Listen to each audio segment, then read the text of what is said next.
always tell when a streak's going to come to an end. You win a couple of games, you probably shouldn't. There are teams out there that could use that of playoff goaltending. All right, Ray, you ready to do this? Yep, let's go.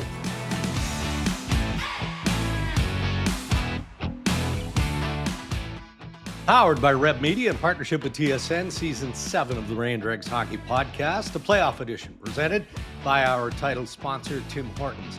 The Tim's NHL Hockey Challenge is back. It's been back for the Stanley Cup playoffs. Only in the Tim Hortons app, you play for free with a chance to win daily prizes for picking players who you think you're going to score. Plus, there's a grand prize of $5,000. And an added bonus, Canadians, you can try and keep a 7-day streak alive. And if you do that, you win free coffee or tea for a week. Have you had your coffee, Ray? I see you're back in their home office. Have you had? There we go. So it's early in the Pacific, but you're ready. You're ready for the holiday long weekend and charged up lots of golf and some hockey and a little bit of everything. Well, I played golf yesterday, continuing a exceptional start to the season. And on the plane today, going to Montreal for Game 6 tomorrow. Ooh, and then nice. Have flights booked to home on Sunday, to Buffalo on Sunday, depending on what happens. And then I have flights booked on Tuesday from Buffalo to Denver or from Vancouver to Denver. So I'm not really sure where the hell I'm going, but I'm going to end up in Denver on Tuesday. I know that. And you're confident enough to sort through all of that to get to where you need to be? Or is there constant reminding from travel people at ESPN to say, Ray, here's where you're going, here's where you need to be at this time? No, this is the one thing I'm good at. The one thing I'm in the travel stuff I'm not good at is I generally don't know what time the game starts. And now in the playoffs, there can be a lot of variation, right? So I always get an email on the morning of the game from our producer as a reminder: 7:38 puck drop, 8:03 puck drop. It's a later one on Saturday, so I'll get there in time. Yeah, and then you get that email on Tuesday morning, Ray. Okay, what time are you coming to the rink here in Raleigh? Oh no, I do know I'm going. I'm going to Denver. So we have ESPN will do Vegas and Colorado on. We start on Wednesday. Yeah. All right, we'll get to all the shenanigans around Vegas and their elimination of the Anaheim Ducks coming up as part of our headlines, brought to you by the Canadian Brewhouse. Say real fans know the move. You arrive early. Happy hour at the Canadian Brewhouse runs Monday to Saturday, 2 to 6 p.m. Skip the couch, hit the Brewhouse. You're home for every puck drop, every goal, and every cheer. Their house is your arena at the Canadian Brewhouse. So it takes 6 games for Vegas to eliminate the Ducks. We'll talk about that series in just a moment. Buffalo is now right at the brink of elimination. That happens in a 6-3 win favoring the Montreal Canadiens in Game 5 Thursday night in Buffalo. And if we start with the Habs, Ray, it was one of those sort of strange sort of hockey games. Good. It had different elements to it that certainly made it entertaining. But the Canadiens' top guys score. Their depth guys provide some offense. And then one of the more unique aspects of this was that exchange where Dobes lets in a soft one. Marty St. Louis looks at Trevor Letowski, and as he explained post-game, Letowski buzzes up to the goalie coach in the press box. What do you think? Do we pull him? And collectively, very quickly, they make a decision. Nope, give him at least one more. That probably happens more often than not, but it was interesting that Marty was so upfront with it afterwards. Well, I don't know if it happens as much. It didn't happen in Dallas last year, right? True. Like when DeBoer pulled Ottinger. A couple of things there. I've spoken, I think, more than a few times about how much I admire the way Marty St. Louis coaches his team. And just from what we see, right? But, I've had a few conversations with a couple of the guys that I see around the rink, and they just they say he's not soft. All this stuff about a player's coach, and they're like, he is, but man, he's really direct. He's very clear about what he needs. He gives you a chance, and if you can't do it, he gives you an opportunity to be coached. And I think it's the new way.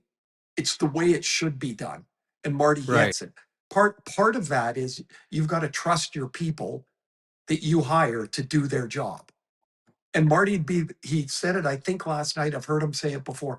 I'm not a goalie. So I can see what I see, but I rely on my goalie coach. They made a change in December in goalie coaches.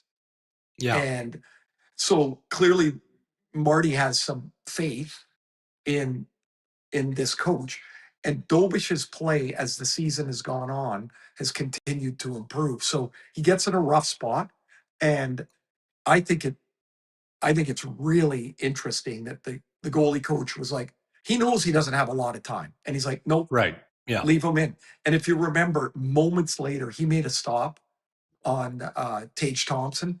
He did. If that goal goes in, right, the place erupts again, and maybe it's a different game. So that was a critical moment in a game that had, I would have 5 goals in 8 minutes.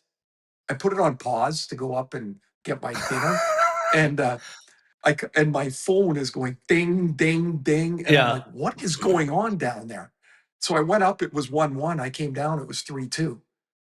As I rewound it, I'm like, holy. So pretty cool moment though, and I think that speaks a lot for how tight Montreal's put together right now.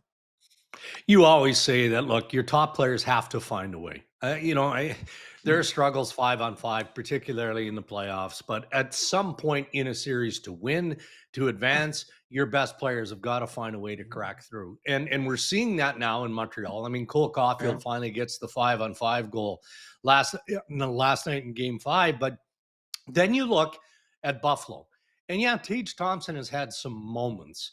He's had two 2-point games, but he's also had now 3 pointless games. And Alex Tuch, 0 points in the series against Montreal, and he's a minus player. You can't win like that, can you? No, when he's a minus player. I think Thompson's -9 and Tuch's -8, or I know Tuch's 8. I mean, it's by a mile. It's not by a little bit. And so Buffalo doesn't have a chance if Thompson and Tuch don't find their way. I'm not crazy about big changes. You've come this far in the way you are, but clearly this isn't working. I think for Game 6, they need to look at taking those lines and blowing them up. Right. And what I would do without question is I would play Thompson between Doan and Benson. They're their 2 best forwards, and they have energy, and I would play them together. I would tell Thompson, you're 6'6", keep your bloody stick on the ice. No more cross-checking penalties. That was a poor penalty he took, and it cost him the 5th goal. Boom, it's in the net. It's 5-3, not 4-3. I'd move Tuch with Helenius, although it's really easy to fall in love with a kid that comes in and go, oh yeah, he's the answer. Who scored it? Josh Anderson goal. There are little things that happen in a game if you I'll say know where to look. I'm a centerman, so I know where to look. Danault wins the draw. Helenius's job is to keep Danault from the front of the net. Watch that goal. He engages with Danault at the hash marks, and Danault pushes him all the way back into the crease. That's a young guy that didn't defend his ground. And I know, because that happened to me a lot, is that you get focused on what's going on. Your only job is to keep that guy away from the net. And Danault jammed this kid right back into the net, and the puck goes right through the crease. Nobody can defend it. But I would put him. So those are things you got to live with. He's 20 years old. He's a really great young prospect. But put him and Tuch together. They got to jumble those lines up, because this is not working, clearly. And the other side of it, you mentioned Caufield scored again. That's 3 in a row. And Ivan Demidov, Oh my God, that kid is such a good player. He'd gone 16 games without a goal in the playoffs. Like, that's impossible. He's too Yeah. good. And you could just see it last night. It was going to come. He had 3 or 4 great chances, and then he scores. And I'd watch him in game 6. Like, Yeah. sometimes once the cork goes out, like, it's different player, man. So we know that the Montreal Canadiens are 4-0 in the postseason after a loss. Okay. And they follow it up and they build on that stat in Buffalo in game 5. But we also know that they lost game 4 and game 6 on Yeah. home ice in the opening Yeah. round to force that game 7 against the Lightning. So as basic as it sounds, don't poke the bear again. Like, wrap this thing up in game 6 on home ice Saturday night. Okay, so I've been lucky enough to do 2 games there, and we often talk about how great it is to be in the Bell Center. I think it hurts them. I think it's pretty clear it hurts them. They're in the playoffs. They're a better team on the road than they are at home. You you get swept up in emotion as well, both good and bad. And Yeah. I think had that game last night. Now, this is a hypothetical, and I'm not crazy about them, but if that game was in Montreal last night and it was 3-2 and the goals are flying in, that game might end up 8-7. Yeah. Right? Because it's hard to explain, but it's like a tidal wave in that building. All of it, the noise, the emotion, the unpredictability. I think it was easier for them to be on the road in that type of game. So Yeah. the discussion has to be, how do we just keep our heads in the game? Because I'm telling you, if Montreal gets up by a goal, that place, those fans will be sniffing the Eastern Final, like, and it's impossible not to think of it. And so that'll really be a task for Montreal to keep it in order. But they're now, I think it's 5-0. Yeah, they're 5-0 after a loss now. Right. Yeah. And Dobes, by the way, I saw a stat last night. He tied Ken Dryden and Patrick Waugh for the most wins by a rookie goalie in Montreal's history. It's pretty good company, Yeah. and so they're on the cusp because they've been the better team in the series. Doesn't mean Buffalo's dead, but they talk about playing their best game. They don't have. Yeah. There's obviously no other chance but to play their best game. All right, let's kick over to the West. So the Ducks and the Vegas Golden Knights. Every night on TSN, we have to pick an ultimate performer, and it was Mitch Marner. I mean, what a goal! I mean, probably Unreal. the goal of the Come on. playoffs. Yeah, Like, come on. I I mean, we watched it probably a half a dozen times, and you're still trying to make sense of it, right? Just that in tight, small area skill. Yeah, That okay, but you know what I don't get about that, Dregs, is like the skill is amazing, and that's what you yeah. watch 6 times or 8 times or whatever. Mm. Like, that he's able to pull it off. What I don't get, and it doesn't matter how much I watch a player with those types of abilities, and there's not 20 in the league like that. No. But is as he's going down, what the hell makes him think that that's the move?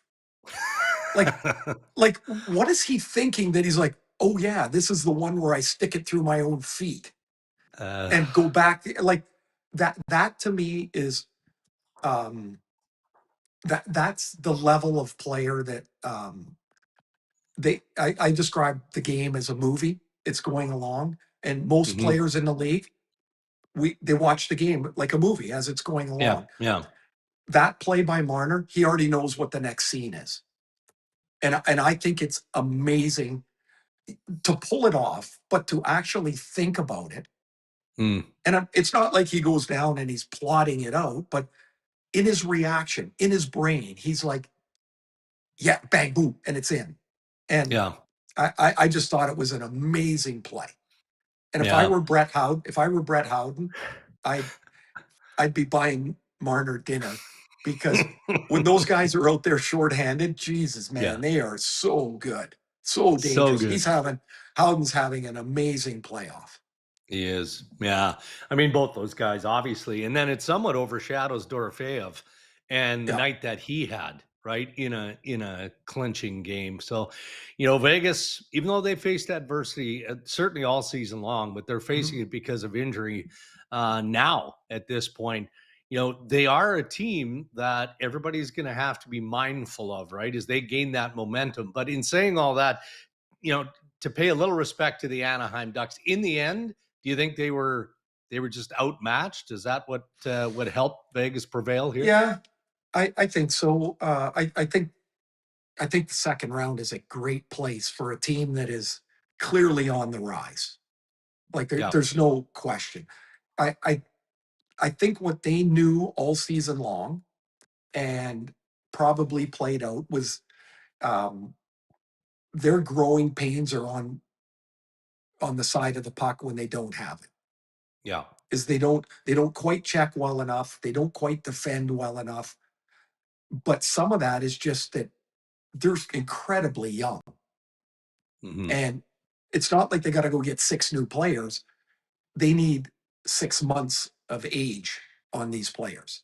And then some players might need another 6 months.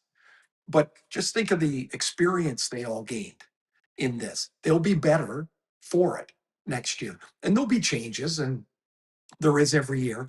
But I was quite impressed with how Anaheim just they got off to that great start, maybe a surprising start. And then after a while, you're like, hey, they're just good. Yeah. They're big and they're good.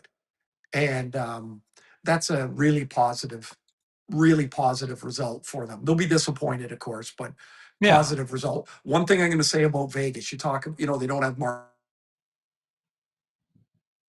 right? Yeah. They also get to the conference final and Jack Eichel's got 1 goal. Yeah.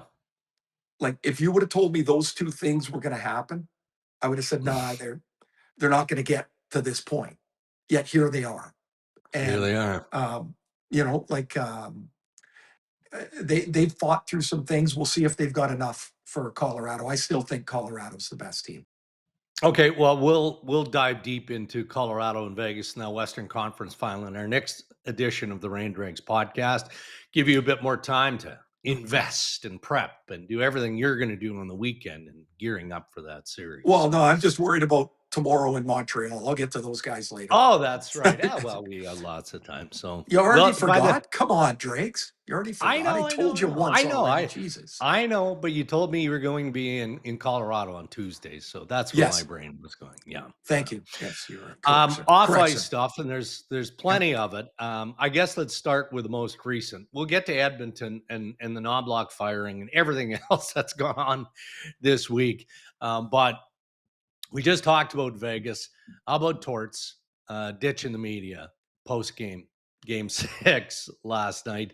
And it would be somewhat easy to dismiss because of the history of John Tortorella and the combativeness that he seems to enjoy in dealing with media. Now, I say that, and Torts would remind, look, his priority is to the team in all aspects of the team and not the media.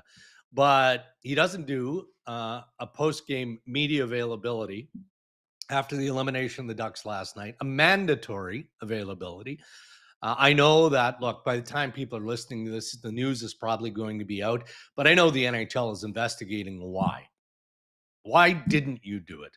Why was the availability so shoddy with Vegas after this game? And if the league determines that it was just unacceptable as most do, all right, they'll crack them. There'll be a fine that's levied to the Vegas Golden Knights, but they may not think it's a big deal, but it does put a bit of a black mark. It tarnishes the experience overall, I think, for a hell of a series by the Golden Knights. We've talked a lot about Torts. I've talked a lot about Torts. We've gotten to know him personally. He's really an exceptional person. He really is. He often talks about doing the right thing. Does he not? Often. Yeah. Often. That is not the right thing. It's not the right thing. The game deserves better from John. It deserves not John being pissy going out there for a press conference. It There's people doing their job. Respect the job that they have to do. Just go out there and sit there for 10 minutes. Where the hell do you have to go anyway? The plane's not leaving till you get on it. They're not going to leave you standing on the runway. Do the presser. Talk a little bit about your team. You don't have to get into any great detail, but be respectful of the people that are trying to do their job. That when I read that this morning, I was like, damn, why does he do that? There's no reason to do that. And if there is a reason, then they should just acknowledge whatever that reason is. Dregs, if there's a reason, it's the first time that I've ever heard the reason. Because there is none. There is none. He gets out there, the guys still have to change and shower. That presser is done while half his guys are still taking their skates off. Right. Yeah. And he's out of there. Like, I just don't agree with it. And it's not because I'm in the media and I can't wait to hear a quote or whatever, or see a soundbite. I just don't think it's the wrong thing. And he's about doing the right thing. And that's the part that bugs me about it. Okay. Did the Edmonton Oilers do right by Kris Knoblauch? I mean, Knoblauch and by extension his family more or less got dragged through the mud, somewhat out of the hands of the Oilers. We know that Edmonton has been trying to get to Bruce Cassidy. LA has been trying to get to Bruce Cassidy. And for whatever the reasons are, the Vegas Golden Knights maybe don't want a divisional rival to get that access while they're in whatever the reason is. Doesn't matter. But yeah, Knoblauch had to deal with a few ugly days, I would think, personally, waiting for this axe to drop. As soon as Cassidy's name was out there and tied to Edmonton, then they don't really have a choice, right? Like you've already, you're already digging underneath the heels of the guy that's coaching you, right? So that move was inevitable. Now you say he's been tied to LA. I know they're different markets, but there's nothing coming out of LA. No. Like, do you think Bruce Cassidy leaked that? I don't. Why would he? He doesn't need to do that. No. If we've seen one thing over these last couple of, through Toronto and Vancouver and, the searches they went through, the guys that are working to get their names out there, they're not getting the job. Yeah. They're not. So I feel bad for Knoblauch because he's sitting there with a 3-year contract. He's got a 3-year extension that starts July 1st. And all of a sudden everything's fraying at the edges around you.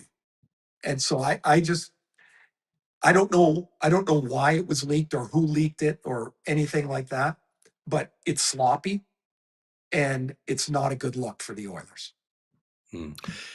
So the belief is that, okay, if you're connecting to Bruce Cassidy and you're Stan Bowman and Jeff Jackson, clearly you're looking for a coach with that level of experience who's won. And if that's your criteria, that bucket isn't very full, is it? I know that Edmonton has some interest, maybe as a different option in Craig Berube, who was also fired this week in Toronto. So when you hear those names of Cassidy and Berube, you're thinking of former Stanley Cup winners, right? Yeah. So is Laviolette in that?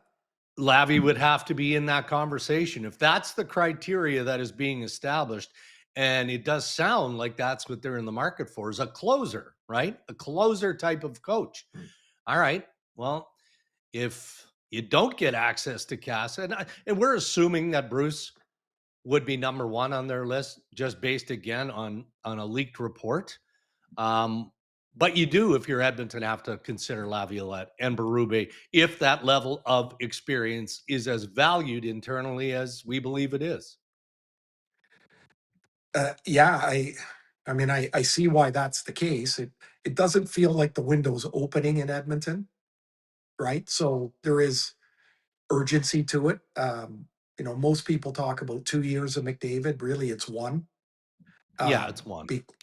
And so there's a great urgency to move this along. Like, you were mentioning about as you were going through that little preamble there, I was thinking, so who would have known that they wanted to talk to Cassidy?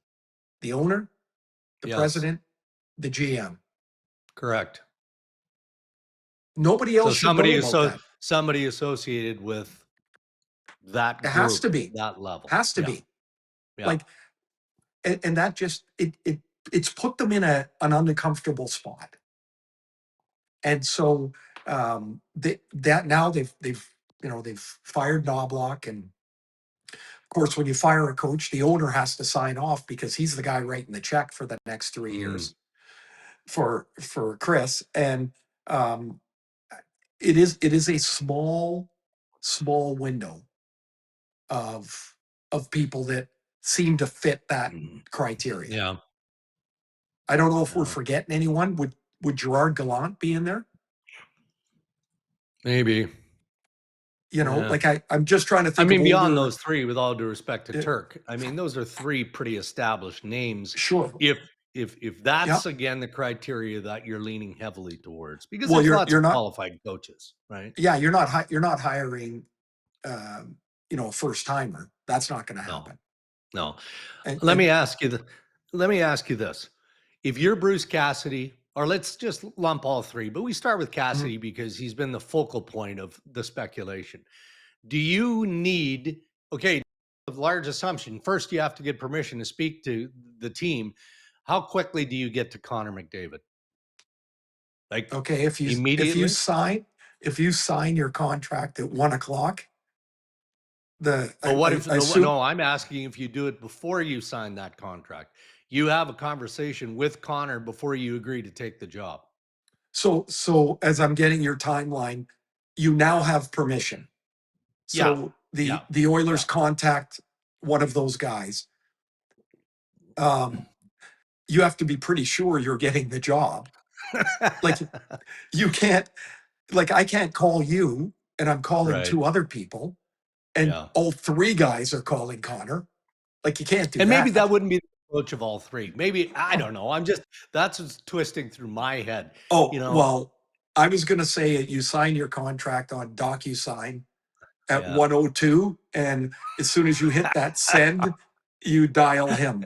Like, and then I patch in Leon, and then I like, honestly, those guys are their importance because of their personality or their impact in the room is outsized because they're such great players. Yeah. You have to discuss with them immediately and in detail about what do you guys think our steps forward are, and then just listen. Bruce Cassidy's got all kinds of ideas. He knows how to coach. He's got all kinds of right now. Do you think when he's at home having his coffee, he's not drawing on a piece of paper lines? Of course he is. Of course he's thinking about it. He would want to hit Are the they ground. Oilers lines or are they Los Angeles Kings lines? Or both? Well, you could have more than one piece of paper. Right? Like, those guys they are not unprepared. Put it that way. No, never. No, never. Okay, so now we shift over to Toronto.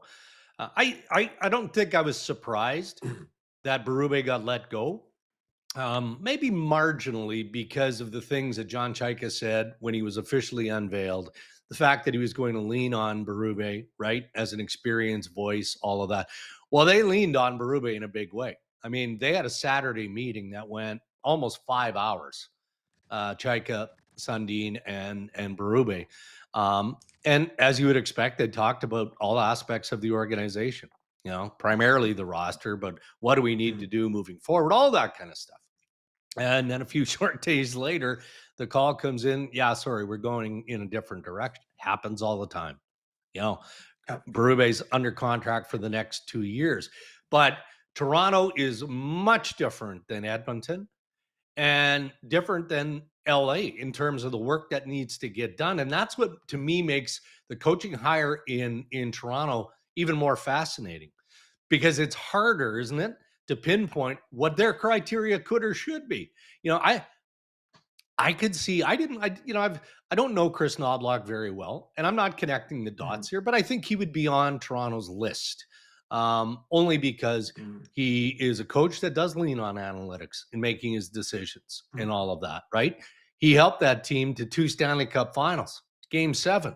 Right? Like, he's a good coach.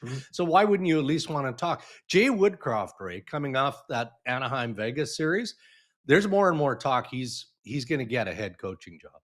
Maybe he rejoins Kenny Holland in LA. Could he be a candidate in Toronto? So if you're Chayka, you got a smirk on your face. That means you got something brewing. Well, you know what you're talking about? You're talking about, in my mind, you're talking about Kyle Dubas. Yeah, kind of. Yeah. Because he hired a coach in Sheldon Keefe that was not right in front of the camera. Yeah. And so this is what I see in Toronto. I see not an older coach. I see more of a not necessarily a first timer, but I'll call him a developing coach. Maybe a second job. You know, that brings up Woodcroft, I guess.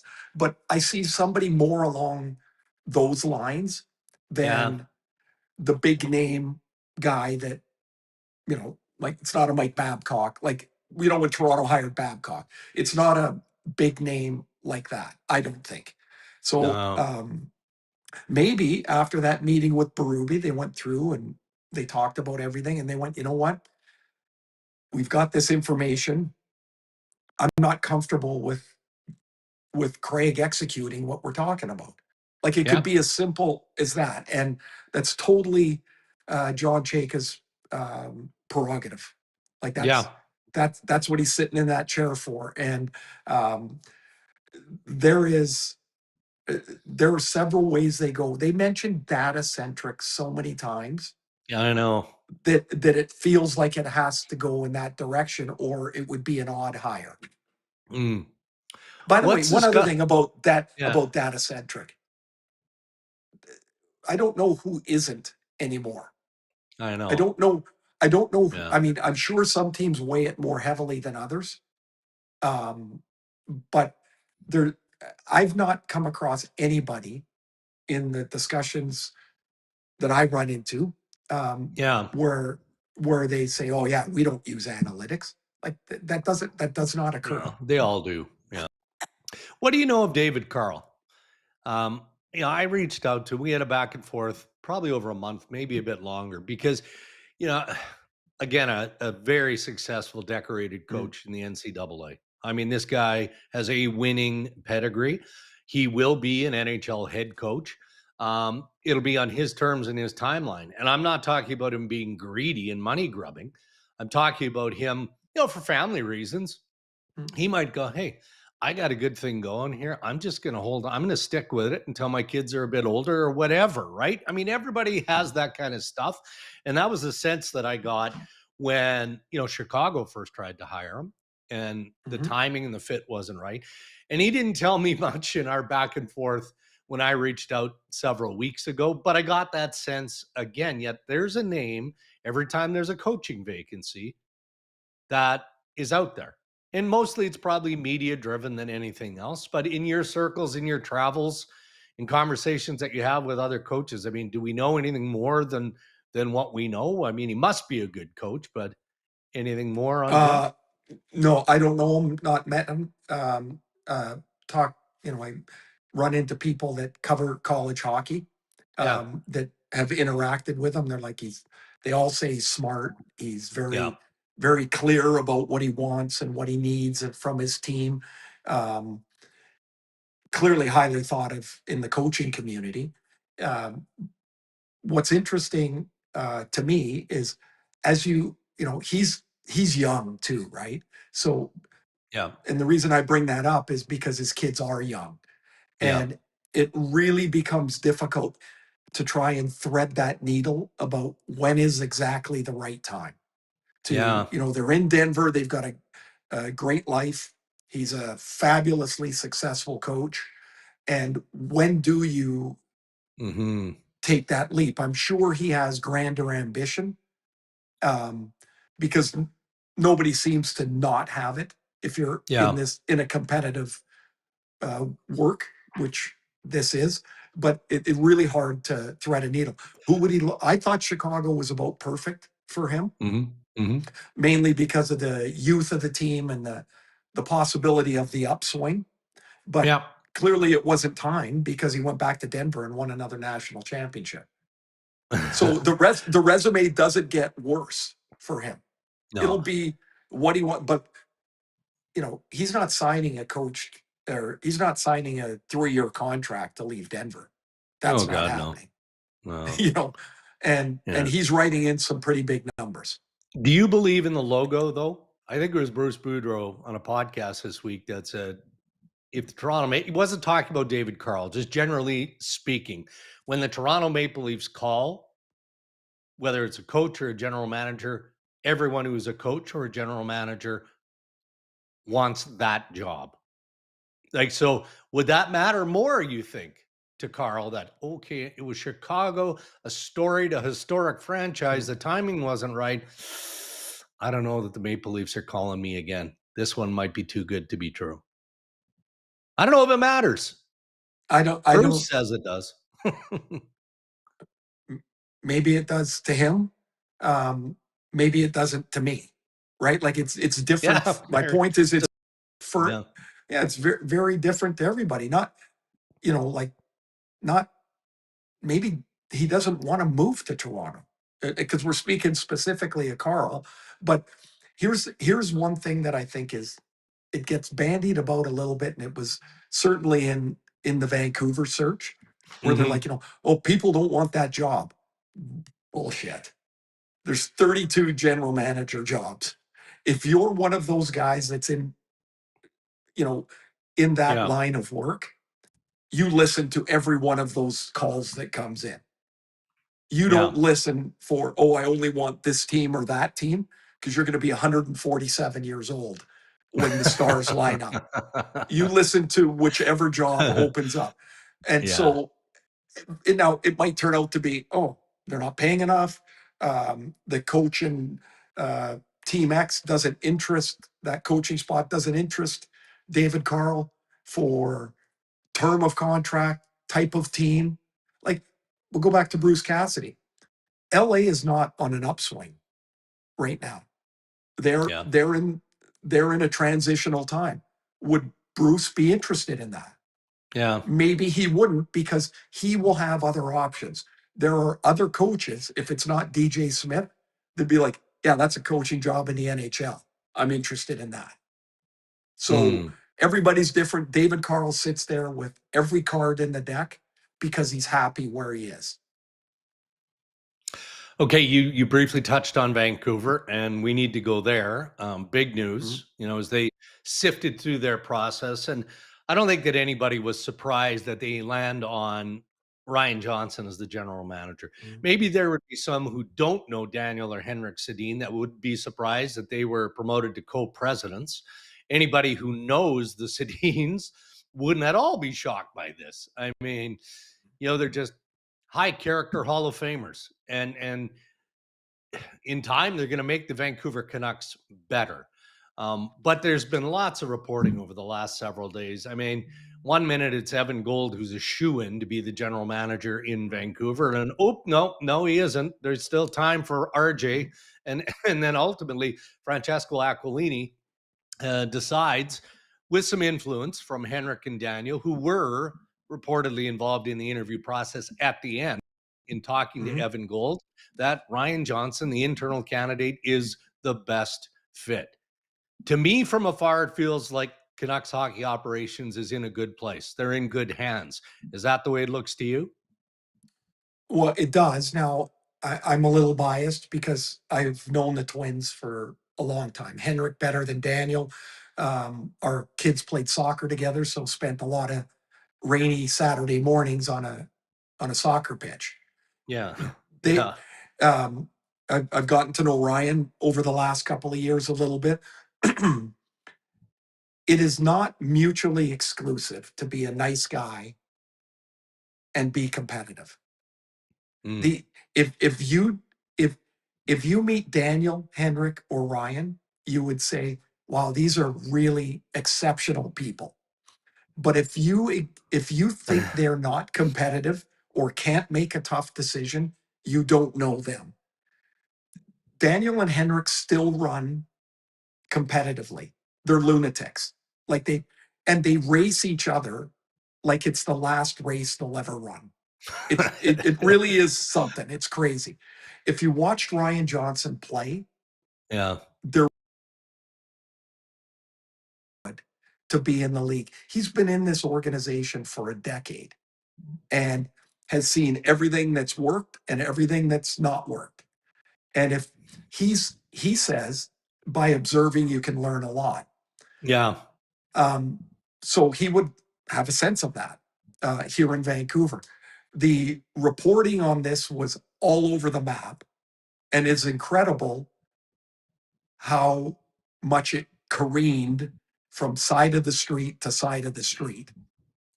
And sometimes it's just not right.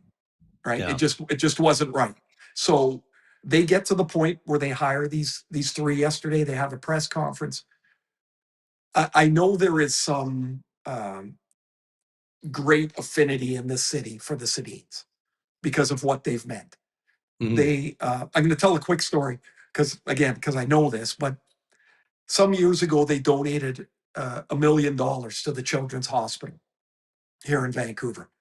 And JP Barry, who was their longtime agent, found out about it the morning before from their Swedish agent. And they're like, guys, you got to tell me. They wanted to do it under the radar. Yeah. Because this is their humility. And they said, no, but the whole point is your donation will spur more donation for the hospital. So reluctantly, it got out.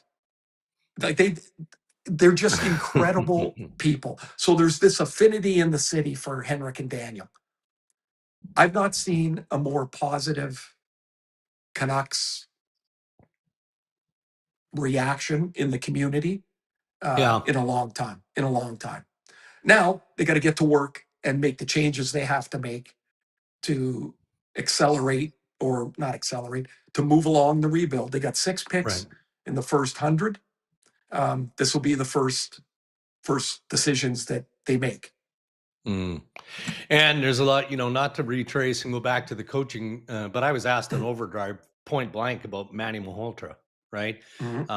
So we're not trying to hire or fire anybody here, but again, given the level of change, do you see a fit somewhere there for Malhotra? Or if there isn't, do you see him being ready to be an NHL head coach and teams likely calling to see if they can add him to their list? I think Manny's a terrific coach.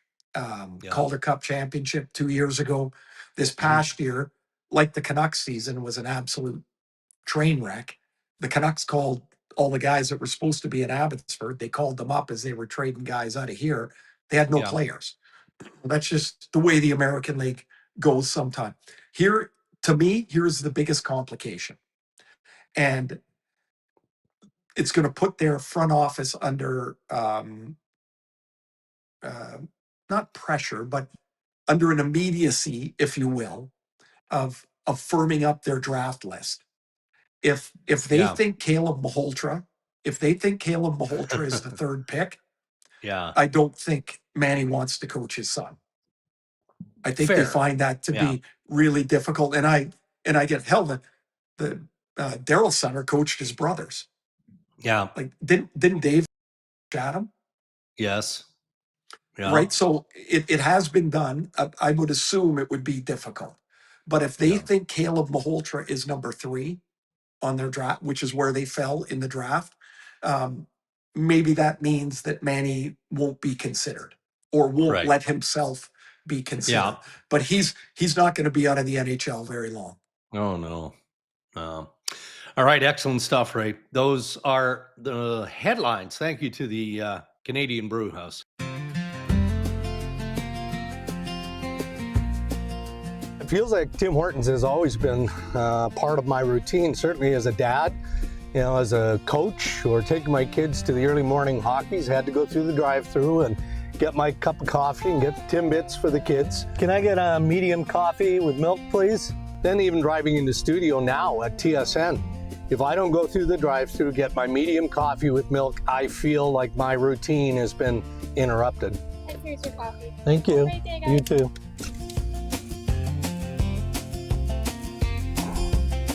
Only way to start a day.